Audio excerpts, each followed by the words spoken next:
దేవుని పరిశుద్ధ నామమునకు మహిమ కలుగును గాక. ప్రభు పేరట మీకు అందరికీ వందనాలు స్తోత్రాలు చెల్లిస్తూ ఉన్నాను. ఈ గడియ వరకు మమ్మల్ని మనందరినీ కాపాడిన దేవునికే మహిమ కలుగును గాక. ఏ దినము మరి ఒక అంశాన్ని గురించి మనం నేర్చుకుందాం. బైబిల్లో ఉన్న దైవ భక్తి కలిగిన స్త్రీలను గురించి, మధ్య భక్తి లేని స్త్రీలను గురించి కూడా ప్రభు వారు వరుస క్రమంగా మనకు నేర్పిస్తూ ఉన్నారు. చూద్దాం దేవుని వాక్యంలో నిర్గమాకాండం 1వ అధ్యాయం 19వ వచనం గురించి ప్రభు మాట్లాడమని ప్రేరేపించిన ఈ సత్యాలను మనం నేర్చుకుందాం. 19 నేను చదువుతున్నాను. అందుకు ఆ మంత్రసానులు, హెబ్రీ స్త్రీలు ఐగుప్తు స్త్రీల వంటి వారు కాదు, వారు చురుకైన వారు. దేవునికి మహిమ కలుగుందా. హల్లెలూయా, హల్లెలూయా. చూడండి, ఈ దినము దేవుడు మనకు నేర్పించబోయేటువంటి సత్యాలు యోకోబేతు గురించి, అలాగే తన కూతురైన మిరియాం గురించి క్లుప్త సందేశం ఇవ్వాలని ప్రభు నన్ను ప్రేరేపించాను, నేను మర్చిపోతాను. అయితే మొత్తము ఐగుప్తు దేశంలో పరవాసులై అక్కడ బ్రతుకుతున్న ఇశ్రాయేలీలను దాదాపు 430 సంవత్సరాల నుండి గమనిస్తున్నటువంటి ఐగుప్తీయులు ఏమని సాక్ష్యం ఇచ్చారు అంటే, హెబ్రీ స్త్రీలు ఐగుప్తు స్త్రీల వంటి వారు కాదు, వారు చురుకైన వారు. నిజంగా అద్భుతము ఆ సాక్ష్యం. దేవునికి మహిమ కలుగునగా. ఇలాంటి సాక్ష్యం మనము కూడా మన ప్రాంతాల్లో బ్రతుకుతున్న ప్రజల మధ్య పొందడం అనేది చాలా అద్భుతం. ఎందుకంటే హెబ్రీ స్త్రీల గురించి, హెబ్రీలను గురించి, యూదా ప్రజల గురించి ఎస్తేరు కాలంలో కూడా మన మధ్యలో, మన ప్రాంతంలో, మన రాజ్యంలో జీవిస్తున్న కొంతమంది ఉన్నారు. వాళ్ళు వారి విధులు సకాల జనుల విధులకు వేరుగా ఉన్నవనే అద్భుత సాక్ష్యాన్ని అక్కడ కూడా మనం విన్నాం. సరే, ఈ హెబ్రీ స్త్రీలు ఎలాంటి వారు, ఎంత చురుకైన వారు, ఆ సాక్ష్యమునకు తగిన జీవితం వీరికి ఉందా లేదా కొద్దిగా మనము గమనించాల్సిన అవసరం ఎంతైనా ఉంది. చూద్దాం దేవుని వాక్యంలో నుండి. నిర్గమకాండము 2వ అధ్యాయం 4వ వచనం నుండి నేను చదువుతున్నాను, మీరు శ్రద్ధగా వినాలి. 4వ వచనం అలాగే 9వ వచనం నేను చదువుతాను. వానికేమి సంభవించునో తెలుసుకొనుటకు వాని యొక్క దూరముగా నిలిచి ఉండెను. 8, 9, 7 నుండి కూడా ఏముంది, హెబ్రీ స్త్రీలలో ఒక దాదిని పిలుచుకొని వస్తున్నా అనెను. ఎవరు? మిరియమ్మ. అందుకు ఫరో కుమార్తె వెళ్ళుమని చెప్పగా చిన్నది వెళ్ళి ఆ బిడ్డ తల్లిని పిలుచుకొని వచ్చాను. ఫరో కుమార్తె ఆమెతో, ఈ బిడ్డను తీసుకొని పోయి నా కొరకు పాలిచ్చి పెంచుము, నేను నీకు జీతమిచ్చేదనని చెప్పగా ఆ స్త్రీ ఆ బిడ్డను తీసుకొని పోయి పాలిచ్చి పెంచెను. 11వ వచనం చదువుదాం. ఆ దినములలో మోషే పెద్దవాడై తన జనుల యొద్దకు పోయి వారి భారములను చూచి. ఈ స్టోరీ మనకందరికీ తెలుసండి. ఆ కాలమందు భయంకరమైనటువంటి మరి దైవ వ్యతిరేకమైన, దైవ ప్రజలకు వ్యతిరేకంగా పనిచేసే యోసేపు నెరగని వేరొక రాజు ఆ యొక్క ఐగుప్తుని ఏలుతున్నట్లుగా మనం ప్రారంభం నుండి మనకు తెలుసు. అయితే ఆ యొక్క జనులు విస్తరించడం చూసి ఆ యొక్క అభివృద్ధికి, వంశాభివృద్ధికి భయపడిపోయి, వీళ్ళు యుద్ధం వస్తే మన శత్రువులతో మమేకమైపోయి మన మీదకి వచ్చి మన రాజ్యాలను వశం చేసుకుంటారేమని ఒక వెర్రి భయముతో ఈ హెబ్రీల యొక్క మరి పిల్లలు కాన్పు పీటల మీదనే మగ పిల్లవాడిని చంపేసి ఆడపిల్లని బతకనేమని ఒక ఆజ్ఞ జారీ చేయడం, దానికి దేవునికి భయపడిన మంత్రసానుల పిచ్చి పనులు చేయకపోవడం, ఆజ్ఞ జారీ అయిన దగ్గర నుండి మరింతగా దేవుడు జనులను విస్తరించడం వాక్యంతో పరిచయం ఉన్న వారందరికీ తెలుసు. ఏమైంది, ఏంటి ఇంకా విస్తరిస్తున్నారు అంటే, అప్పుడు ఆ యొక్క మంత్రసానులయ్యే మీరు చెప్పారు కరెక్టే, కానీ మేము అక్కడికి వెళ్ళేటప్పటికి హెబ్రీ స్త్రీలు అంతా అయిపోతుంది, మా చేతికి మేము చేసేది ఏమి ఉండట్లేదు అక్కడ అని చెప్పారు. అప్పుడే చెప్పారు, హెబ్రీ స్త్రీలు ఐగుప్తు స్త్రీల వంటి వారు కాదు, వారు చాలా చురుకైన వారు అని. ఈ మాటను వాళ్ళు దేవునికి భయపడి చెప్పినందున దేవుడు వారిని అత్యధికంగా ఆశీర్వదించాడని, వారికి వంశాభివృద్ధి సకల దీవెనలతో నింపాడని వాక్యం చెప్తుంది. సరే, మంచిది. ఇక్కడ మనము నేర్చుకోవాల్సింది ఏంటి? ఇక ఈ దాచిపెట్టి పారవేయడానికి ఇష్టం లేని దివ్య సుందరుడైన ఈ కుమారుడైన మోషే అంటే మిరియమ్మ, అలాగే అహరోను పుట్టినప్పుడు ఈ అమ్రాము యొకబేతులకు ఏమీ ఇలాంటి మరి జీవోలు రాలేదు, ఇలాంటి ఆర్డినెన్స్ రాలేదు, ఇలాంటి మరి ఖచ్చితమైన రూల్ రాలేదు. వాళ్ళు బాగానే ఉన్నారు, ఎదిగారు. ఇక్కడ మోషే పుట్టేటప్పటికి ఈ రూల్ వచ్చింది కనుక అతన్ని 3 నెలలు దాచిపెట్టి, ఇక దాచలేక ఆమె విధి లేని పరిస్థితిలో తల్లి అయిన యొకబేతు ఒక జమ్ము పెట్టెను తీసుకుని దాన్ని అనుగువగా చేసి వాడిని అక్కడ అందులో పడుకోబెట్టి మరి ఆ యొక్క నైలు నదిలో వదిలిపెట్టిన సంగతి మనందరికీ చిన్నప్పటి నుండి సండే స్కూల్ కథల నుంచి తెలుసు. అయితే ఇక్కడ గమనించాల్సింది ఏంటిదంటే, చిన్న పిల్ల అయిన మిరియమ్మ అక్కడ కాపలా ఉండడం, మరి ఆమె కూడా అమ్మ చెప్పినట్లు లేదు, దుఃఖముతో భారముతో, దేవా నీవే నా బిడ్డను చూసుకోయ్యా, నీ మీదే భారం వేశాను ఆయన అన్నట్లుగా ఆ జమ్మి పెట్టెలో పెట్టి అక్కడ వదిలేసి వెళ్ళిపోయింది. తమ్మునికి ఏమి సంభవించును అని ఈమె బాధ్యత తీసుకుని తనను తాను మరుగు చేసుకుంటూ, ఎందుకంటే సైనికుల కంటబడితే నువ్వెందుకు ఇక్కడ ఉన్నావని అడగొచ్చు, అప్పుడంతా బయటపడిపోతుంది కనుక తనను తాను మరుగు చేసుకుంటూ తాను తమ్మునికి ఏమి సంభవించును అని ఎదురు చూడడం.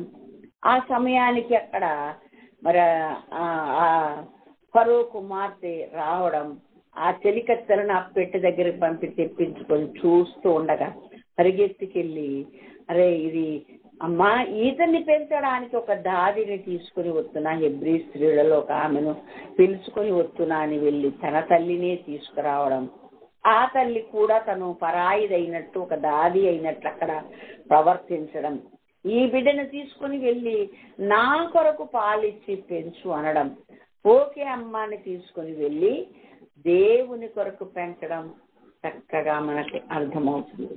నేనంటాను, యొకబేతు ఎప్పుడైతే విధిలేని పరిస్థితుల్లో జమ్ము పెట్టెలో పెట్టి అక్కడ వదిలేసిందో అప్పుడు పరిగెత్తుకుని ఇంటికి వెళ్ళి తలుపులు వేసుకుని ప్రార్థన చేసేది, దయచేసి కనికరించి నా కుమారుని కాపాడు స్వామి, నేను నా బిడ్డలే ఈ ఐగుప్తు నుండి ఇశ్రాయేలు దేశానికి ఈ ఇశ్రాయేలు జనాంగాన్ని నడిపించి నాయకులు అవ్వాలని నేను కోరుకొని వీళ్ళని అలా పెంచుకుంటూ వస్తున్నానయ్యా. ఇప్పుడు వీడు పుట్టాడు, వీడికి ప్రమాదం జరిగితే నా ఆశలన్నీ వమ్మైపోతాయ్యా. నేను ఎంతో మందిని మోటివేట్ చేశాను, ఎంతో మందిని హెచ్చరించాను, లేదు లేదు త్వరలో మనకు విమోచన వస్తుంది, త్వరలో మనం మరలా దేవుడు మన పితరుడైన అబ్రహాముకు వాగ్దానం చేసింది నెరవేరుస్తాడు, అది తప్పకుండా నెరవేరుస్తాడు, మనం ఎదురు చూద్దాం, ఒక నాయకుడిని మనలో నుండే పుట్టిస్తాడు, తీసుకెళ్తాడని నేను ఎంతో మందిని హెచ్చరించాను అయ్యా. ఇప్పుడు నా కొడుకు, నా కుటుంబమే దానికి కారణం అవ్వాలనుకుంటే ఇప్పుడు నా కొడుకు ఇలాంటి పరిస్థితులు వదిలిపెట్టాల్సి వచ్చిందని నిజంగా తల్లిగా తను ఎంతో దుఃఖపడి ఉంటుందండి. నేను ఒక వాక్యం నాకు ఈ సందర్భంగా ఎప్పుడు గుర్తు చేసుకుంటా, కీర్తనలో 35వ వచనములో ఉంటది, సాయంకాలమున ఏడుపు వచ్చి రాత్రి ఉండినను ఉదయమున సంతోషము కలుగును. సేమ్ అంతే జరిగిందండి. ఈమె దుఃఖముతో తలుపులు మూసుకొని కన్నీటితో దేవుని పాదాలు కడుగుతుండగా టక్ టక్ టక్ మన తలుపు శబ్దం, ఇంకా ప్రార్థన ముగించనే లేదు. వచ్చింది మిరియం, ఏంటి బిడ్డ? అమ్మా నేను అక్కడ తమ్ముడికి ఏం జరుగుద్దో అని నేను కాపలా కాస్తున్నానమ్మా, సైనికులు కంటబడకుండా బహుజాగ్రత్త వహించి నేను కాపలా కాస్తూ ఉండగా చూస్తూ ఉండగా ఫరో కుమార్తె గారు వచ్చారమ్మా, ఇలాగ చెలికత్తెలతో పెట్టే దగ్గరికి తెప్పించుకొని చూసింది. నేను వెంటనే వెళ్ళి ఇలా మాట్లాడానమ్మా, నువ్వు కూడా అలాగే పరాయిదైనట్టుగా వెళ్ళి ఒక దాదిగా తమ్ముని తెచ్చుకొని పెంచమ్మా అని చక్కగా ఇదంతా చెప్పు. ఎంత దైవికమైన నిర్ణయం, ఎలాగ సమకూర్చి జరిగించబడిందో మనకు ఆశ్చర్యము, ఆనందం కలుగుతుంది ఆ పరిస్థితులను చూసినప్పుడు. ఆయనను ప్రేమించు వారికి మేలు కలుగుటకై సమస్తము సమకూర్చి జరిగించబడును అని రోమా 8:28లో వ్రాయబడినట్లే జరిగింది. సరే, ఈమె ఫరో కుమార్తె కొరకు మరి పాలిచ్చి పెంచడం తన డ్యూటీగా జీతం తీసుకుని ఒక దాదిలా అక్కడ ఉంది. కానీ తల్లిగా తన కుమారుణ్ణి తన గుండెలకు హత్తుకుంటూ తన మీద పెట్టుకున్న ఆశలన్నిటినీ స్తుతిస్తూ మహిమపరుస్తూ ఎప్పుడెప్పుడు నా బిడ్డకు మాటలు జ్ఞానం వస్తుందా చెప్పుదామా అన్నంత ఆతృతతో బిడ్డను పెంచడం మొదలుపెట్టండి. ప్రతి గడియ ప్రార్థనతోనే ప్రారంభించి ప్రార్థనతోనే ముగిస్తుంది. దేవుని స్తోత్రం, హల్లెలూయా. చూడండి, వాడి నీళ్ళలో నుండి తీశానని మోషే అని పేరు ఆమె పెట్టింది ఫరో కుమార్తె. ఏం పర్వాలేదు అనుకుంది. చక్కగా దైవ భక్తిలో పేరుతో ప్రాధాన్యం కాదు, అంతరంగము దేవుని కొరకు ఉండాలి.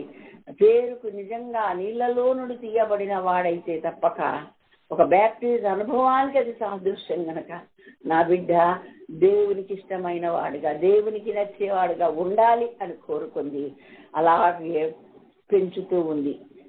పెద్దవాడైనప్పుడు అంటే మరి అపోస్తుల కార్యం 7:23 ప్రకారం దాదాపు 40 సంవత్సరాల వయసులో అతను తన ప్రజలను చూడాలన్న బుద్ధి పుట్టింది. మరలా జ్ఞాపకం చేసుకుందామండి. 7వ అధ్యాయము మరి అపోస్తుల కార్యం 20 నుండి మనం 23 వరకు చదివితే మోషే అప్పుడు పుట్టాడని, దివ్య సుందరుడు అయ్యాడని, దాచలేక పారేశారని.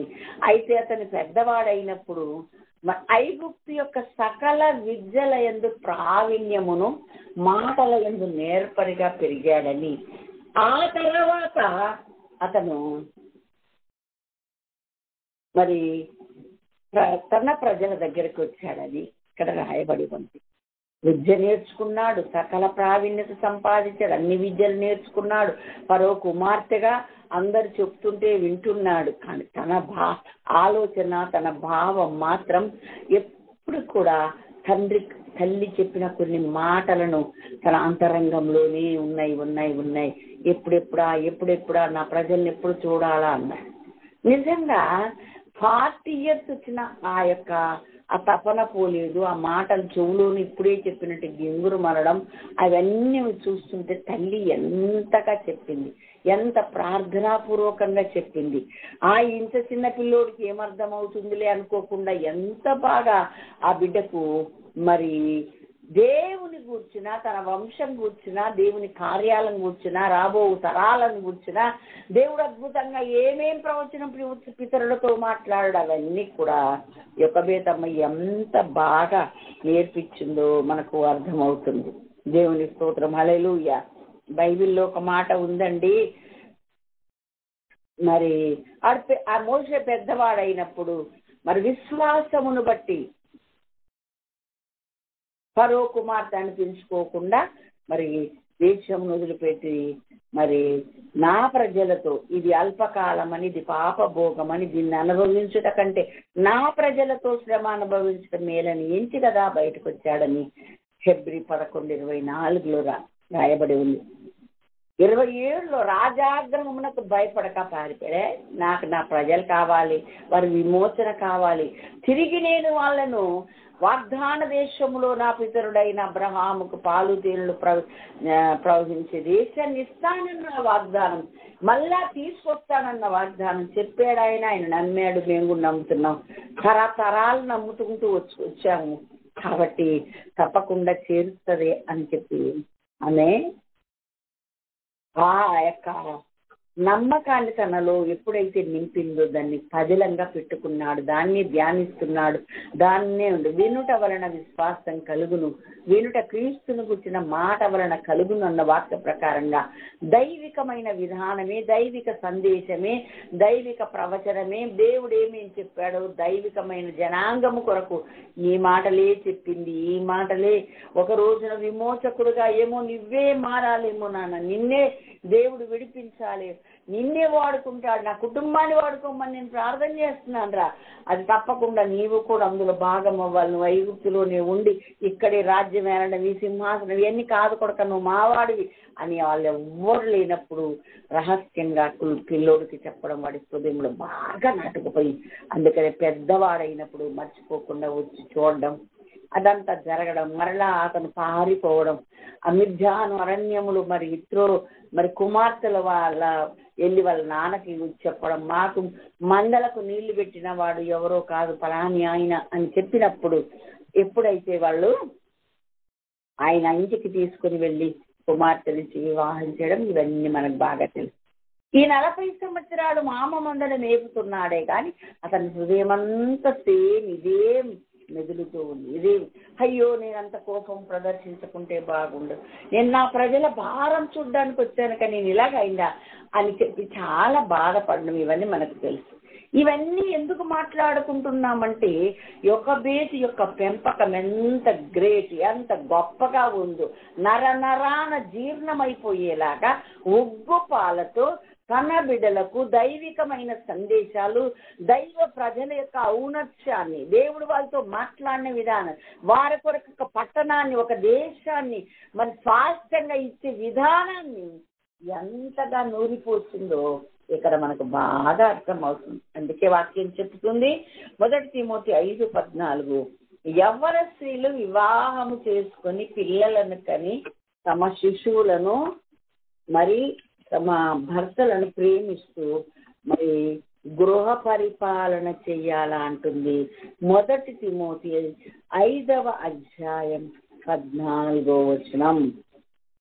కాబట్టి యవ్వన స్త్రీలు వివాహం చేసుకుని పిల్లలను కని గృహ పరిపాలన జరిగించు, నిందించుటకు విరోధికి అవకాశం ఇవ్వకుండా వలనని కోరుచున్నాను. ఎంత చక్కగా, ఎంత బాగా ఒక యవ్వన స్త్రీ యొక్క బాధ్యతలు వాక్యం మనకు నేర్పిస్తుందో. మనము చక్కగా ఎక్కడ పరిపాలన చేయాలా, గృహ పరిపాలన చేయాలి, పిల్లలను కని వివాహం చేసుకోవాలి, దైవ చిత్త ప్రకారంగా అప్పగించుకోవాలి, దేవుడు తన కార్యం చేస్తుండగా దానికి ఒబే అవ్వాలి. మరలా ఇంకా ఏం చెప్పింది తీతు పత్రిక 2వ అధ్యాయం 3-5 వరకు చదివితే, వృద్ధ స్త్రీలు కొండెపు కత్తెలను మిగుల మద్యపానాసక్తులు ఉండక ప్రవర్తన ఎందు భయభక్తులుగా ఉండవలనని అనియు దేవుని వాక్యం దూషింపబడకుండా యవ్వన స్త్రీలు తమ భర్తలకు లోబడి ఉండి తమ భర్తలను శిశువులను ప్రేమించువారును స్వస్థ బుద్ధి గలవారును పవిత్రును ఎంట ఉండి పని చేసుకుని వారినై మంచి వారినై ఉండవలనని బుద్ధి చెప్పుచు మంచి ఉపదేశము చేయువారినై ఉండవలనని బోధించు. ఎంత చక్కగా రాశారో మనం గమనించాలి. దేవునికి స్తోత్రం, హల్లెలూయా. కాబట్టి మరి బైబిల్లో ఏం చెప్పారు, ఏం రాశారు, అంతకు ముందుకే ఆమె దైవికమైన జ్ఞానము చేత పరిశుద్ధాత్మను చే బోధింపబడినట్లుగా ఈ యొకబేతమ్మ చక్కగా తన పిల్లల్ని పెంచినట్లుగా ఈ మాటలు అక్షరాల తన బ్రతుకులో నెరవేరినట్లుగా, తన కుటుంబంలో నెరవేరినట్లుగా మనం చూస్తున్నాం. చూడండి, మరి సామెతలు 31:10-31 చదివితే అందులో వ్రాయబడిన ఎన్ని యొకబేతమ్మ వారి జీవితంలో నెరవేరినట్టే. ముత్యముల కంటే అమూల్యమైనది పెరిమిటి నమ్మకం ఉంటుంది. అందుకే ఎక్కడ నువ్వెందుకు అలా చేస్తున్నావు, నువ్వెందుకు ఇలా చేస్తున్నావు అని అమ్రామ్ గారు ఎక్కడ జోక్యం చేసుకున్నట్లుగా గ్రంథంలో లేదు. ఆమె సమర్థురాలు, ఆమె పెంచగలదు, ఆమెకు అన్నీ తెలుసు అన్నట్లుగా నిజంగా ఉన్నాడు. చూడండి, అక్కడ గుణవతి అయిన స్త్రీ గురించి రాస్తే అక్కడ భర్త మాటికి జోక్యం చేసుకున్నట్టు ఎవరో పెద్దలు ఆమెను మందలిచ్చినట్టు ఉండదు. ఆమె సర్వ హక్కులు కలిగి గృహపరిపాలన చేస్తూ భర్తను ఎలా చూడాలో, పని వాళ్ళని ఎలా చూడాలో, ఇంట్లో పిల్లల్ని ఎలా చూడాలో, ఎవరికి ఏం అప్పగించాలో, తన డ్యూటీ ఏంటో అన్నీ రాశాయి అక్కడ. ఆమె కృపగల ఉపదేశం చేసేదిగా ఉంది. అలాగే మరి ఇంటి వారి నడతలను బాగా కనిపెట్టేదిగా ఉంది. జ్ఞానం కలిగిన తన నోరు తెరిచేదిగా ఉంది. భర్త లేచి మెచ్చుకుంటుండు, పిల్లలు లేచి మెచ్చుకుంటాడు కదండి. యెహోవా గౌనుల యొద్ద ఆమె పనులు పొగడబడినట్లుగా నిజంగా యొకబేతమ్మకు ఈ భక్తి కలిగిన స్త్రీలందరి అక్కడ వాళ్ళ పేరు పెట్టుకోవచ్చు అని నేను చెప్తాను. అందుకే దేవుడు అక్కడ పేరు రాసి పెట్టలే కదా. ఇంత చక్కగా తన కర్తవ్యాన్ని బిడ్డల పట్ల నెరవేరుస్తూ నిర్వర్తిస్తూ ఈ యొకబేతమ్మ చాలా మంచిగా ఉందండి. ఇంకా ఏమేం చేయమన్నాడు దేవుడు అంటే, చీకటితోనే లేచి నీ పిల్లల కొరకు దుఃఖపడి అంగలార్చి చేస్తా. అది చేసింది. సిలువ మోసేటప్పుడు దేవుడు చెప్పాడు. ఇర్మియా, ఇంకొక మాట, ఇర్మియా 9, 17, 20, 21 అక్కడ కూడా ప్రభు చెప్పాడు ఏమని, స్త్రీలారా మీ పిల్లలకు అంగలార్పు విద్య మీరు నేర్చుకోండి, నేర్పండి అన్నట్లుగా చెప్పాడు. దేవుని స్తోత్రం. తెలివి కలిగిన స్త్రీలను పిలవనంపుడి, వాళ్ళు అంగలార్పు విద్యను నేర్చుకోవాలి, పిల్లలకు నేర్పాలి. స్త్రీలకే పేరు పెట్టి స్త్రీలారా అని చెప్పాడు. ఎందుకయ్యా అంతకనము నేర్చుకొని నేర్పడం అంగలార్పు విద్య అంటే, అది ఈ అంగలార్పు విద్య అనేది ఏ యూనివర్సిటీలో ఏ స్కూల్ ఎక్కడ దొరకదు, తల్లి దగ్గరే దొరుకుతుంది. దేవుని స్తోత్రం. హల్లెలూయా. తల్లికే చెప్పాడు, స్త్రీకే చెప్పాడు దేవుడు, నువ్వు నేర్చుకో అని. ఈ విషయంలో నేను ధన్యురాలను, నేను నేర్చుకున్నాను, నా బిడ్డలకు నేర్పాను. చాలా మంది నన్ను అడుగుతారమ్మా మీరేం చదువుకున్నారు అంటే, అమ్మా నేను లౌకికమైన విద్య నేను చాలా తక్కువ చదువుకున్నాను, కానీ నేను చెప్తాను మహోన్నతుని విద్యను నేను నేర్చుకున్నానమ్మా, ఇంకా నేర్చుకుంటూనే ఉన్నాను, నేను నిత్య విద్యార్థిని అని చెప్తాను. దేవునికి మహిమ కలుగును గాక. ఈ యొక్క బేటమ్మ కూడా అలాగే నేర్చుకుని తన బిడ్డలకు నేర్పించింది, చెప్పడం లేదు, సందేహం లేదు. అంగలార్పు విద్య నేర్పాలంటే అది నేర్పింది. సిలువకు ముందు వెళ్ళేటప్పుడు యెరూషలేము కుమార్తెలారా నా విషయమై ఏడవద్దు, మీ విషయమై మీ పిల్లల విషయమై ఏడవనమ్మా అని చెప్తే, నిజంగా ఆమె కూడా ఆ వాక్యం కూడా తనకే చెప్పినట్లుగా అప్పుడే ఆమె నెరవేర్చినది ఉన్నట్లుగా బైబిల్ రుజువులు మనకు కనబడుతున్నాయి. నేను కూడా నా బిడ్డల కొరకు వేదిరమే లేచి కన్నీటితో నేను ఆయన పాదాలు పట్టుకునే అనుభవం నాకు ఉంది తల్లి. మీరు నా బిడ్డలని నేను మీకు సాక్ష్యంగా ఈ మాటలు చెప్తున్నా, ఒక మాదిరిగా చెప్తాను. చెప్పకుండా నేను ఎప్పుడు ఏం చేయకుండా ఎవరికి ఏది చెప్పను. దేవునికి స్తోత్రం. హల్లెలూయా. అలాగే మరి రేయి మొదటి జామునే లేచి ప్రార్థన చేయడం, అది వేగిరమే లేచి మంచం దగ్గర మోకరించి కన్నీటితో నా బిడ్డల ముగ్గురు కొరకు ప్రార్థిస్తే, సేవ కోసం ప్రార్థించే, నా భర్తను వాడుకోమని ప్రార్థిస్తే తప్ప నేను మంచం ఎక్కిన రోజు లేదు అని మరలా అందరికంటే ముందే లేచి ప్రభు పాదాలు పట్టుకున్నదని అది నేను నా అనుభవపూర్వకంగా మీకు చెప్తున్నా. మళ్ళా సమయం దొరికినప్పుడల్లా ప్రభు పాదాల దగ్గర మొరపెట్టడమే, ప్రార్థించడమే, బిడ్డలను వాడుకో స్వామి అని మొరపెట్టడమే నా విధిగా ఉంది. త్వరలోనే నా సాక్ష్యం బుక్ మీ చేతికి వస్తుంది. దేవుడు మిమ్మల్ని ఆ విధంగా నడిపించునుగా. ఇంతగా చక్కగా మరి ఈ యొక్క బేతమ్మన్ని నెరవేర్చినట్లుగా దేవుని వాక్యం మనకు బోధిస్తుంది. అయితే ప్రభు ఏమంటున్నాడు ఒక మాట, తపన ఈ మాట దేవుడు ఎలా నెరవేర్చాడో మీకా గ్రంథము 6వ అధ్యాయం 4వ వచనం మీరు చదువుతున్నట్లయితే అక్కడ రాయబడి, ఐగుప్తు దేశములో నుండి నేను మిమ్మల్ని రప్పించి తిని, దాస గృహములో నుండి మిమ్మల్ని విమోచించి తిని, మిమ్మల్ని నడిపించుటకై మోషే, అహరోను, మిర్యాములను పంపించి తిని. అబ్బా ఎంత గొప్ప సాక్ష్యం కదా. కాబట్టి ముగ్గురు కూడా విమోచించే గుంపులో ఉన్నారు. ఇశ్రాయేలులను విమోచకులుగా మారి ముగ్గురు పనిచేశారంటే ఆ తల్లి యొక్క మరి జీవితం ఎంత ధన్యమైందో మనకు అర్థమవుతుంది. నిజంగా నేను చెప్తాను, వాక్యమును నేను చదువుకుంటూనే నేను వాక్యానుసారంగానే నా బిడ్డలను పెంచాను.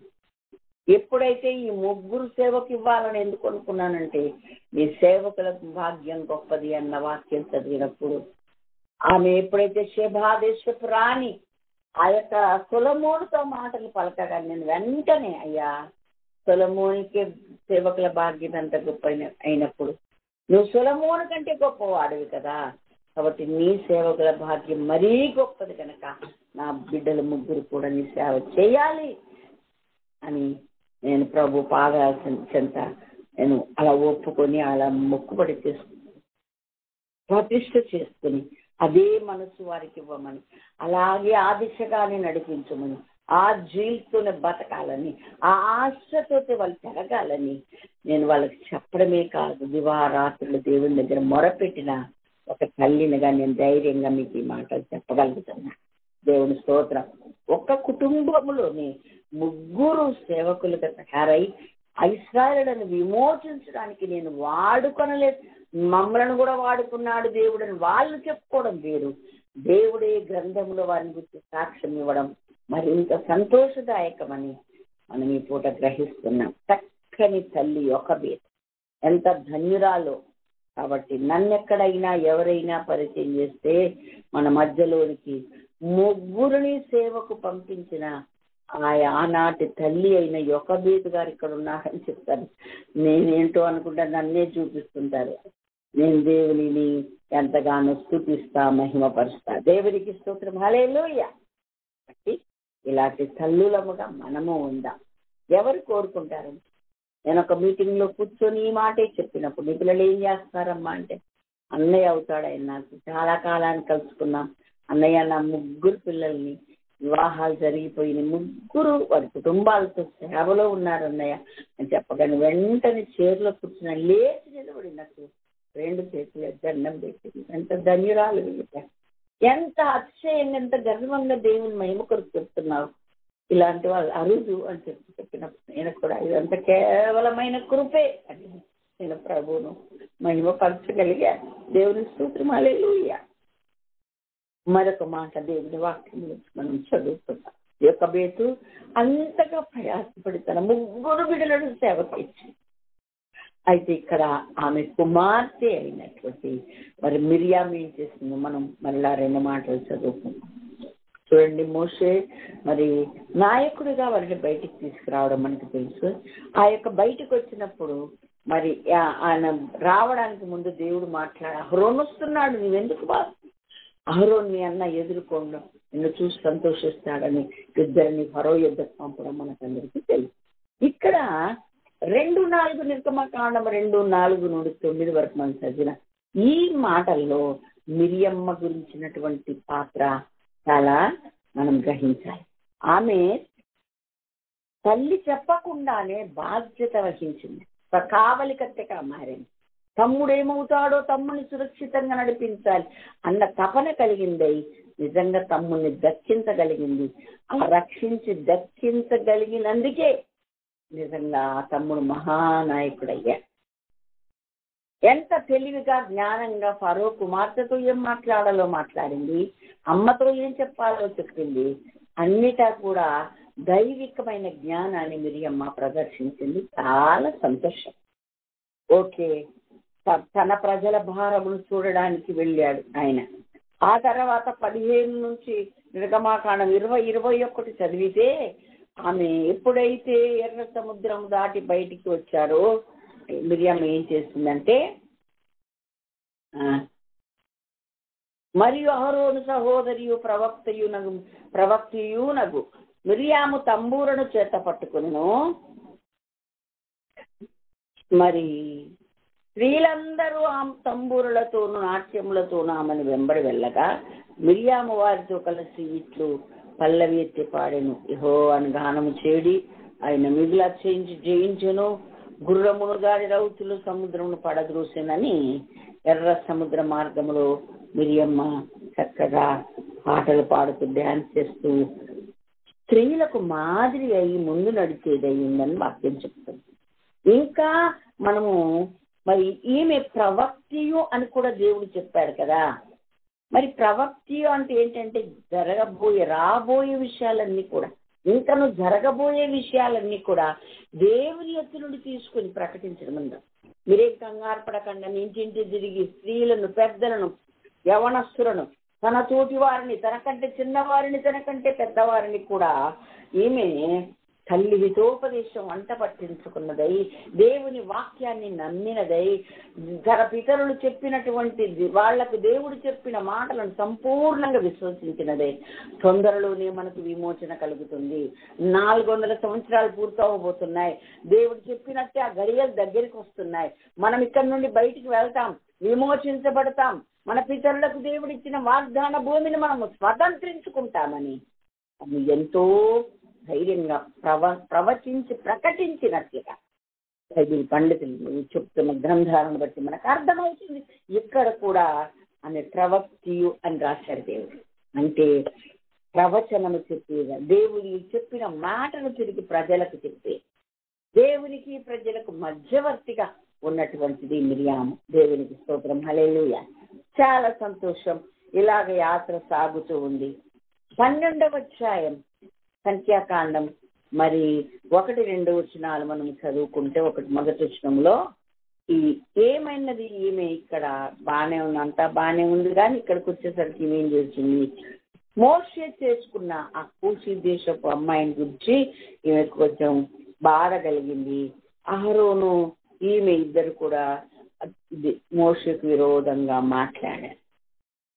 మోషే ఇంకా మాటలు వినలేదండి, దేవుడు ఆ మాటలు వినను అని నాకు ఎంత సంతోషం అవుతుందో ఈ మాట విన్నప్పుడు. అయ్యా, మాకు విరోధంగా మాట్లాడే వారి మాటలను నువ్వు వింటున్నావు, నేను వినాల్సిన అవసరం లేదు, నేను బాధపడాల్సిన అవసరం, నువ్వే మా పక్షంగా వాళ్ళతో మాట్లాడతావు గనక నేను ధన్యులము తండ్రి అని నేను దేవుని ఎప్పుడు స్తుతిస్తాను. వెంటనే ప్రభు విన్నాడు. మోషేని గురించి అంటున్నాడు, ఆయన మిక్కిలి సాత్వికుడు అని చెప్పి ఏమన్నాడు, భూమి మీద ఉన్న వారందరిలో మిక్కిలి సాత్వికుడని మనుషుల దేవుడు టైటిల్ ఇచ్చాడు. ముగ్గురిని ప్రత్యక్షపు గుడారానికి రమ్మని చెప్పారు. రమ్మనగానే అందరు కలిసి ప్రత్యక్ష గుడారం దగ్గరికి వెళ్ళిపోయారు. 6వ వచనంలో, నా మాటలు వినుడి, మీలో ప్రవక్త ఉంటే నేను దర్శనమిచ్చి మాట్లాడతా, స్వప్నముల ద్వారా మాట్లాడతా, కానీ నా యొక్క సేవకుడైన మోషే అలాంటి వాడు కాదు, నేను ముఖాముఖిగా మాట్లాడతాను, గూఢభావముతో కాదు, నేను ముఖాముఖిగా మాట్లాడతాను నేను అని చెప్పి, అలాంటి మోషే అందరిలాంటి వాడు కాని మోషేకు మీరు వ్యతిరేకంగా ఎలా మాట్లాడుతున్నారు, మీకు ఎంత ధైర్యం అని ఏమంటున్నాడు. నా సేవకుడైన మోషేకు విరోధముగా మాట్లాడటం మీరు ఎందుకు భయపడలేదు? అతడు ఎలాంటి వాడు, నాతో ముఖాముఖిగా మాట్లాడతాడు, నా స్వరూపము నిదానించి చూస్తాడైనా, ఆయనకు మీకేంటి బాబు, మీరేమనుకుంటున్నారు, నువ్వు ఎలా మాట్లాడుతున్నావు అమ్మాయి విరోధంగా అన్నట్లుగా కోపడ్డాడు. అంటే మిరియమ్మ ఆ యొక్క ఇష్యూని లేవనెత్తింది, ఈ అహరోన్ గారు అవునవును అన్నట్లుగా సపోర్ట్ చేశారు. అయితే ఎవరి మనస్సులో ఆ దుష్ట మనస్సు పుట్టిందో, ఆలోచన పుట్టిందో, ఆమె మిరియామే అని దేవునికి తెలుసు. కాబట్టి వెంటనే ఆయన కోపము రగిలి ఆ ప్రత్యక్షపు గుడారంలో బయటికి వెళ్ళిపోగానే, అయ్యో, ఆయన ఉగ్రుడై వెళ్ళిపోతుండగా ఈ యొక్క మిరియాము వైపు చూడగానే తెల్లని కుష్ఠం నొసట వచ్చేసి, అప్పుడు అహరోను మోషేలు వేడుకున్నారు. సరేలే అన్నాడు దేవుడు. దగ్గర ఎన్ని రోజులంటే అది 7 దినములు పాలెం వెలప ఆమె గడపాలి, ఆమె మరల తగ్గి లోపలికి వచ్చే వరకు కూడా మీరు యాత్ర సాగొద్దు అంటే నిజంగానే సాగలేదు. అది తగ్గిన తర్వాత మరలా ఆమె చేర్చబడిన తర్వాతనే ఇశ్రాయేలు ప్రయాణమై వెళ్ళారు అని దేవుని వాక్యంలో మనము మిరియాము మరలా చేర్చబడి వరకు జనులు ముందుకు సాగరైరి అని వాక్యం కలిగిస్తూ ఉంది.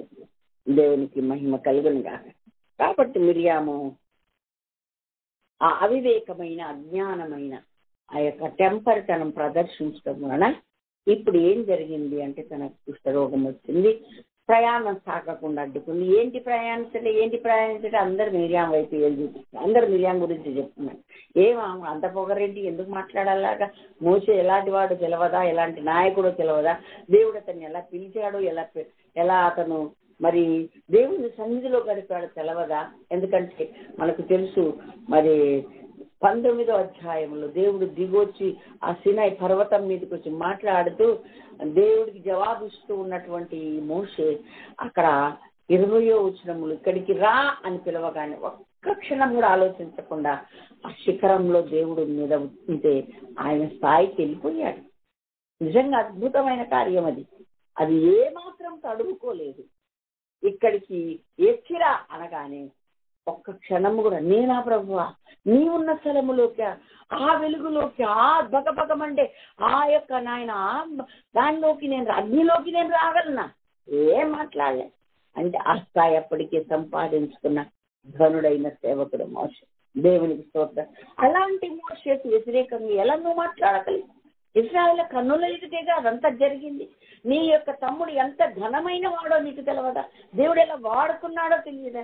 ఎట్లా నువ్వు మాట్లాడావని దేవునికి చాలా కోపం రావడం, ఆ కోపానికి శిక్ష అనుభవించడం, ఆలయము వెనపట్టి ఆమె ఉండడం, ఇదంతా చేస్తారు.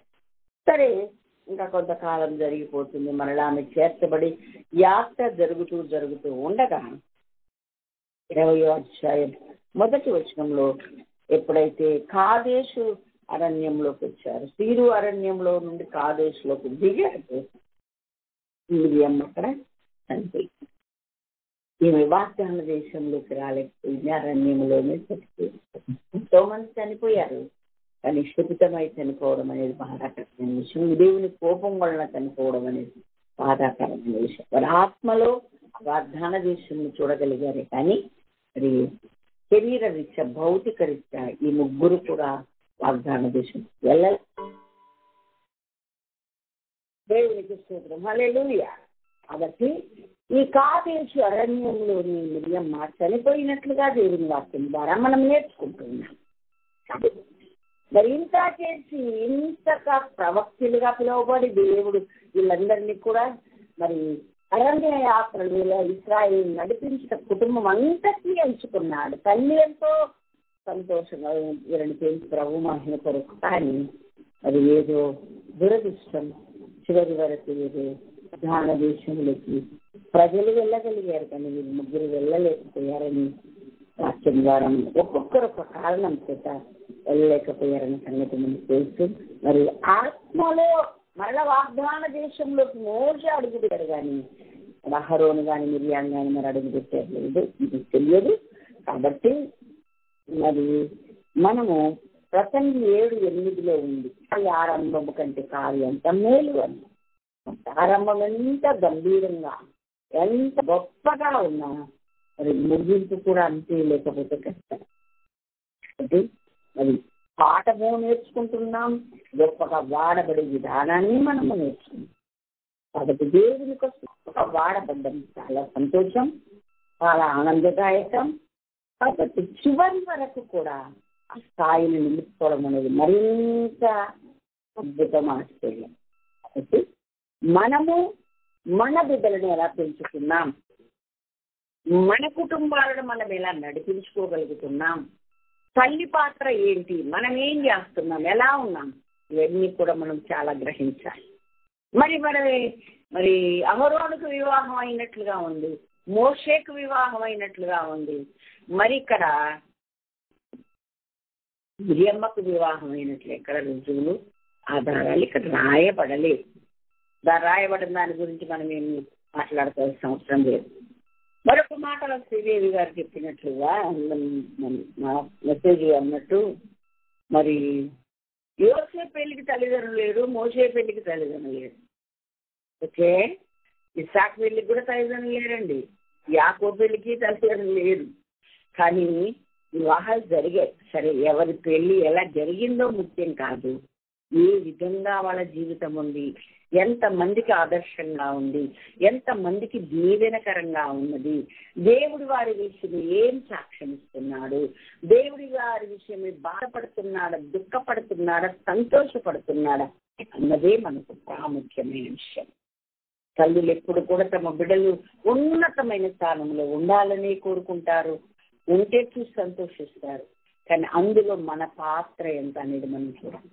మనం ఎంత వాళ్ళకి ఇన్స్పైర్గా ఉన్నాం, మనం ఎంత మాదిరిగా ఉన్నాం, మనం ఏం చేస్తే వాళ్ళు అలా అయ్యారు, మన పాత్ర ఏమైనా ఉందా, నువ్వేమైనా కష్టపడ్డావా, నువ్వేమైనా ప్రార్థన చేసావా, నువ్వేమైనా పని చేసావా, లేక వాళ్ళంతటి వాళ్ళు వచ్చినా నా కుమారుడు చాలా కష్టపడి చదువుకొని ఐఏఎస్ అయ్యాడు, కలెక్టర్ అయ్యాడని సంతోషపడచ్చు ఒక తల్లి.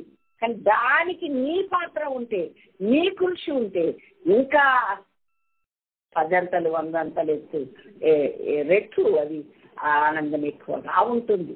పొగడబడతా చెప్పించుకుంటా కదా, ఎంతో సాటిస్ఫై ఉంటుంది మన జీవితానికి. అమ్మయ్య, నేను అనుకున్నట్టే నా కొడుకుని తీర్చిదిద్దగలిగాను అన్న సంతోషం ఉంటుంది.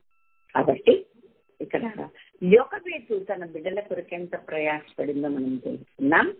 ఆ యొకబేతు కుమార్తె మరి కొంతవరకు మరి జీవితం ఎంతో చక్కని రోల్ మోడల్ లాగా, ఎంత రుచి చేసిన దానిలాగా అక్కడ రాయబడినట్టు బైబిల్ పండితుల యొక్క నాలెడ్జ్, బైబిల్ నాలెడ్జ్ అనే బుక్ లో రాసింది ఏమని తెలుసా, అప్పటికి ఆమె 90 ఏళ్ళ 90 ఏళ్ళ వయసులో ఎంత బ్రహ్మాండంగా డ్యాన్స్ చేస్తుంది, 90 ఏళ్ళ వయసులో ఎంత బాగా నాట్యం చేస్తున్నాం మనము తెలుసుకోవాలి కదా. కాబట్టి మనం దేవుని సన్నిధిలో ఎలా ఉన్నాం, ఎంత యాక్టివ్గా ఉన్నాం, ఎంత సంతోషంగా ఉన్నాం, ఎంత మూవీగా ఉన్నాం, ఎంతమందికి మాదిరిగా ఉన్నాం, ఎంతమంది నడిపించే వాళ్ళంగా ఉన్నాం. మన బాధ్యతను మనం ఎలాగా దాన్ని అవసరం వచ్చినప్పుడు మన చేతిలోకి తీసుకుని ఎంత బాధ్యతగా ఆ యొక్క సమస్యను డీల్ చేయగలుగుతున్నాం, జ్ఞానయుక్తంగా దైవికమైన జ్ఞానంతో నడిపించగలుగుతున్నాం. ఇవన్నీ కూడా మిరియమ్మకు చెందుతాయి. ఆమె ప్రవర్తనగా పనిచేసింది, అన్నీ బాగున్నాయి. కానీ చివరికి వచ్చేసరికి ముగింపు బాగోలేదు. కాబట్టి మనం అట్లా ఉండకూడదు. అలాగే చూసిన మోసే కూడా వాగ్దానం చేసి ఇంత వరట పడితే ప్రవేశించలేకపోయాడు, అవును ప్రవేశించలేకపోయాడు. కాబట్టి ప్రారంభించేది ముఖ్యం కాదు, ముగించేది ముఖ్యం. ప్రారంభం కంటే అంత మేలు అన్న వాక్యం మనము ఈ యొక్క పాఠాలను బట్టి మనము నేర్చుకున్నాం. దేవా నా అంతం ఎట్లన్నదో నాకు తెలుపుము, ఎలా ఉందో నాకు తెలుపుము అని ప్రార్థన చేసినట్టే మనం కూడా ప్రార్థన చేసుకున్నాం. మన యొక్క అంతము మరి దైవికమైన విషయంలో ముగించేదిగా ఉన్నా. ఇప్పుడు మన వాగ్దాన దేశంలో ప్రవేశించలేదు ఒక్కటే, కానీ ఇతను కలిగిన వారుగానే అనుకున్నారు. చూడండి, ఇప్పుడు కొత్త నిబంధన క్రైస్తవులో పోయిన మనము ఎవడు క్రీస్తు యేసునందు మృతి చెందుతారు వారు ధన్యులు. క్రీస్తుకు వెలపట మృతి చెందితే ధన్యులు కాదు, వాళ్ళకి దేవుని రాజ్యంలో స్థానం లేదు. కాబట్టి వారి క్రియలు వారి వెంట వస్తాయి, వాళ్ళు నిత్య విశ్రాంతిలోకి వెళ్తారన్న వాక్యం చెప్తుంది. కాబట్టి మనము ఏం చేయాలంటే క్రీస్తు నందు మృతి చెందాలి. అంతవరకు క్రీస్తులోనే ఉండి మన జీవితాన్ని ముగించేలాగా మన వంతుగా మనం ప్రయాసపడదాం. మన ముందు చక్కని తల్లి ఒక బేతుని దేవుడు చూపించాడు. వాళ్ళ కుమార్తె చాలా యోగురాలుగా మరి వివాహం అప్పుడు చేసుకోకుండా ఎంతో చక్కగా మరి ఆమె ఇష్టమైన జనాంగానికి స్త్రీలకు మాదిరిగా ముందుగా వెళుతూ ఎర్ర సముద్రములు దాటినప్పుడు ఎంత గంభీరంగా స్తుతిస్తూ ఆరాధిస్తూ తమ్మురలు పట్టుకుని నాట్యం చేస్తూ దేవుని గణపరిచిన అద్భుత కార్యం చేసిన కార్యాలను బట్టి వాళ్లకు మరి ఇన్స్పైర్గా ముందు మనకు తెలుస్తుంది. కాబట్టి నేను మిమ్మల్ని విడిపించుటకు మోషే అహరోనులను మిరియాములను పంపలేదా అన్నాడు. అంటే నిజంగా దేవుని ఏర్పాట్లో మిరియమ్మ ఉంది, మోషే ఉన్నాడు, అహరోను ఉన్నాడు. ఆ కుటుంబం ఉండడం అనేది ధన్యకరమైనది. ఒక కుటుంబం దేవుడు ఎంచుకోవడం అనేది ఇంకా ధన్యకరం. మనం అప్పగించుకోవడం వేరే, ఆయన ఎంచుకోవడం వేరే. కాబట్టి అధన్యకరమైన కుమారమైనంత ధ్యానించిన తక్కువే. మనం నేర్చుకోవాల్సిన చాలా పాఠాలు అందులో ఉన్నాయి. అలాన్నింటినీ ఆ విధంగా నడిపించింది. అమ్రాం పాత్ర లేదా అంటే ఉండవచ్చు, ఎక్కువ పాత్ర మాత్రం మరి యొకబేతమ్మకి చెందుతుంది. కాబట్టి ఆ తల్లిని పెంచుకోవాలి, తల్లిలాగా మనం ప్రవర్తించాలి, మన బిడ్డలనట్లు పెంచాలి, మంచి ఉపదేశం చేసేవాళ్ళంగా ఉండాలి, గృహ పరిపాలన చేసేదాన్ని ఉండాలి. మనము మన కుటుంబాన్ని అనగా దైవికమైన విధానములు పెంచేలా ఉండాలి. వారి కొరకు నిత్యం ప్రార్థించే వాళ్ళంగా ఉండాలి, వారి నడకలను కనిపెట్టే వాళ్ళంగా ఉండాలి. ఈ కృపగల ఉపదేశం బోధించడానికి జ్ఞానం కలిగిన మన ఊరు తెరవాలి. పని వారిని చేస్తూ విధానం ఉంది అక్కడ రాయబడి ఉంది. ఇంటి వారికి ఆహారం సిద్ధపరిచే టైము అక్కడ రాయబడి, వ్యాపారం ఎట్లా కాపాడుకుందో రాయబడి ఉంది, వ్యాపార కొరకు ధనం ఎలా కూడబెట్టిందో రాయబడి ఉంది.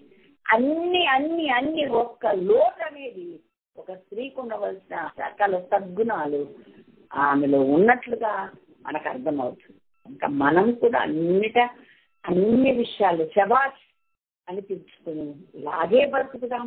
మన పిల్లల్ని అలా పెంచుదాం, మన బిడ్డలను అలా యోధులుగా తయారు చేద్దాం, ప్రభు మహిమ కొరకు తయారు చేద్దాం. అసలు చివరికి అది మన చేతిలో లేదు, కానీ నడిపిద్దాం, నడిపించే దశగా మనము అలా పెంచుదాం. వాళ్ళ కోసం నిత్యం ప్రార్థన చేద్దాం. దైవికమైన జ్ఞానముతోనే వాళ్ళ జీవితాలు మరి చివరి ముగించబడేలా మనం ఆశపడదాం. అంతకన్నా గొప్పది భూమి మీద మరొకటి లేదు అన్న సంగతి మనము ఎరిగిన వారమై మనము దేవుని సన్నిధిలో దేవునికి స్తోత్రం. హల్లెలూయా.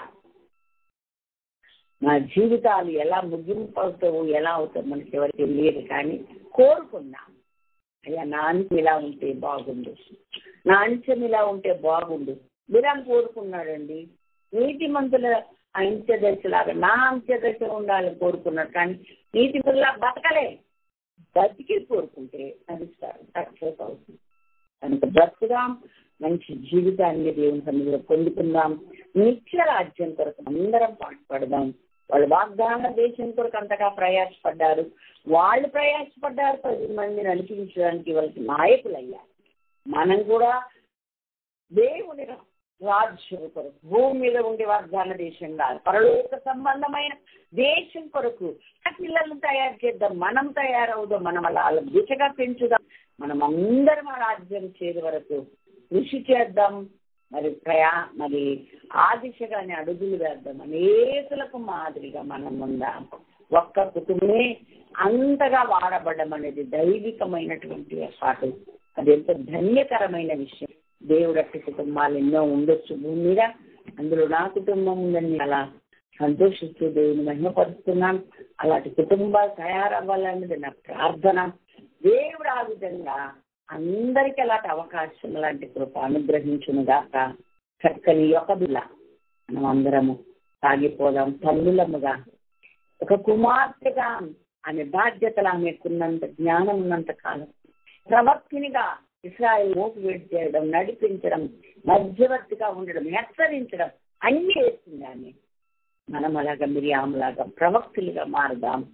ప్రభు కోసం వయస్సు నిమిత్తము లేకుండా ఆయన సన్నిధిలో మరచి నాట్యం చేసుకుంటుంది యోగ్యత మంచి మరి బతుకు మనకు సంపాదించుకున్నాం. చిన్న చిన్న లోపాలున్న దేవుడు క్షమించి మరలా చేర్చుకున్నాడు. ఆ మనము కూడా గుర్తెరిగి జ్ఞానం కలిగి ముందే హెచ్చరికగా రాయింది కనుక అలాంటి అవివేక అజ్ఞానం చేయకుండా జాగ్రత్త పడదాం. అట్టి కృప దేవుడు మనందరికీ అనుగ్రహించునుగాక. దేవి మాటలను దీవించునుగాక. ఆమేన్. హల్లెలూయా.